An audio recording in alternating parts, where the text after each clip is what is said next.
नमस्कार। दिल्ली वाले कपिल सिब्बल गए, मुंबई वाले मिलिंद देवड़ा गए, नांदेड़ वाले अशोक चौहान गए, यूपी वाले आरपीएन सिंह गए, ग्वालियर वाले सिंधिया गए, भोपाल वाले पचौरी गए। कितने नाम गिनाऊं आपको। पिछले 8-9 साल में कांग्रेस छोड़कर 250 से ज्यादा बड़े नेता बीजेपी में गए हैं। 250 से ज्यादा बड़े नेता बीजेपी में गए हैं कांग्रेस छोड़कर पिछले 8-9 साल में, और कतार में है। कतार खत्म नहीं हुई है, लंबी लाइन है, बस सौदा पटने की देर है। तो क्या कांग्रेस में अकेले राहुल गांधी बच जाएंगे, सोनिया गांधी बच जाएंगी, प्रियंका गांधी वाड्रा बचेंगी? क्या होगा कांग्रेस का? और जो ताजी सूचना है वह चौंकाने वाली है। 4 बार के सांसद, पिछले बार कांग्रेस अध्यक्ष का चुनाव लड़ चुके शशि थरूर कांग्रेस से नाराज हैं और कहा जा रहा है कि वे बीजेपी में जा सकते हैं। इंडियन एक्सप्रेस को दिए इंटरव्यू में शशि थरूर ने साफ किया है कि वे नाराज क्यों हैं, उनकी नाराजगी का कारण क्या है। इंडियन एक्सप्रेस से शशि थरूर ने कहा है कि कांग्रेस में उनकी उपयोगिता क्या है, उनके पास कोई काम नहीं है, उनको उनका काम तो बताया जाए। वे केरल के तिरुवनंतपुरम से लगातार 4 बार लोकसभा का चुनाव जीत चुके हैं, यानी केरल में कांग्रेस से ज्यादा उनकी लोकप्रियता है।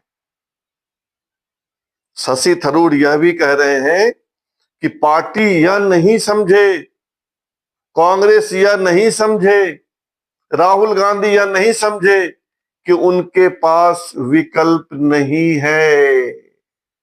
सीधे सीधे राहुल गांधी सोनिया गांधी को शशि थरूर की चेतावनी और चुनौती। और फिर वही सवाल कि क्या कांग्रेस में सिर्फ राहुल गांधी बचेंगे? और दूसरा सवाल, क्या शशि थरूर बीजेपी में जा रहे हैं? क्या केरल में बीजेपी के ध्वजवाहक बनेंगे शशि थरूर? केरल में बीजेपी का वोट परसेंटेज 15% से ज्यादा हो चुका है। 35-36% में सत्ता मिल सकती है। अगर शशि थरूर बीजेपी में चले गए तो क्या होगा? केरल में पिछले 3 बार से लगातार वाम मोर्चा का शासन है। कांग्रेस चुनाव नहीं जीत पा रही है और कभी केरल में हाशिए की पार्टी रही, 2% वोट पाने वाली पार्टी रही। बीजेपी ने अपना वोट शेयर बढ़ाकर 15% कर लिया है। ऐसे में शशि थरूर अगर बीजेपी में गए तो क्या होगा? बीजेपी में जाने के सवाल पर शशि थरूर ने क्या कहा, पहले यह सुनिए।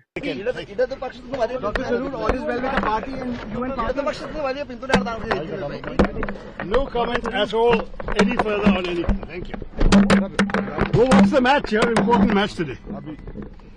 Come. शशि थरूर ने कोई साफ साफ जवाब नहीं दिया, कहा कि बताएंगे। तो अब इंतजार कीजिए कि क्या होगा। लेकिन इसका एक दूसरा एंगल भी है।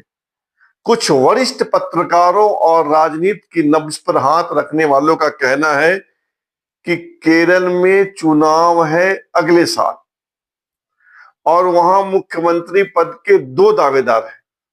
एक है पार्टी महासचिव केसी वेणुगोपाल और दूसरे हैं शशि थरूर। तो शशि थरूर दबाव की पॉलिटिक्स कर रहे हैं, अपना वजन बढ़ा रहे हैं। और दूसरी बात, उत्तराखंड से भी अच्छी खबर नहीं आ रही है। जब तब उत्तराखंड के पूर्व मुख्यमंत्री और केंद्र में मंत्री रहे हरीश रावत के पार्टी यानी कांग्रेस छोड़ने की खबरें आती रहती है। जब महाराष्ट्र में बीजेपी जीत गई तब भी खबर आई। जब दिल्ली में बीजेपी जीत गई तब भी खबर आई, और हरीश रावत यदा कदा प्रधानमंत्री की प्रशंसा करते रहते हैं। यानी कुछ तो बात है। और अंत में वही सवाल कि अगर यूं ही कांग्रेस के नेता एक एक कर पार्टी छोड़ते रहें तो कांग्रेस में बचेगा कौन? क्योंकि आउट गोइंग तो बहुत है, इनकमिंग है ही नहीं।